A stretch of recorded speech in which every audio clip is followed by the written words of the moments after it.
তুই যে দিন একটা ছেড়ে ফেসবুকে রিকোয়েস্ট পাঠাইছিলি অ্যাকসেপ্ট করছে কি ক্যান্সেল হইছে আমি কইলাম এটা ক্যান্সেল হইছে না এটা ক্যান্সেল করছে হে এক কাম করিস তুই আমি কোয়ার পরে রিকোয়েস্ট পাঠাইস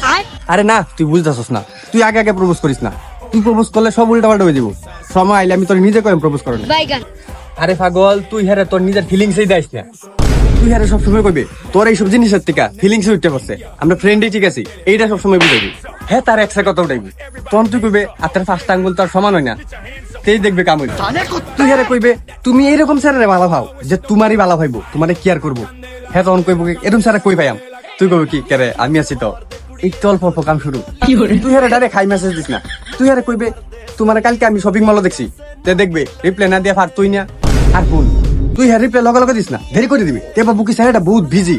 আর যদি তুই লগে লগে রিপ্লাই দে তে বাবু কি স্যারটা বহুত বেকার একটা স্যারা আর 420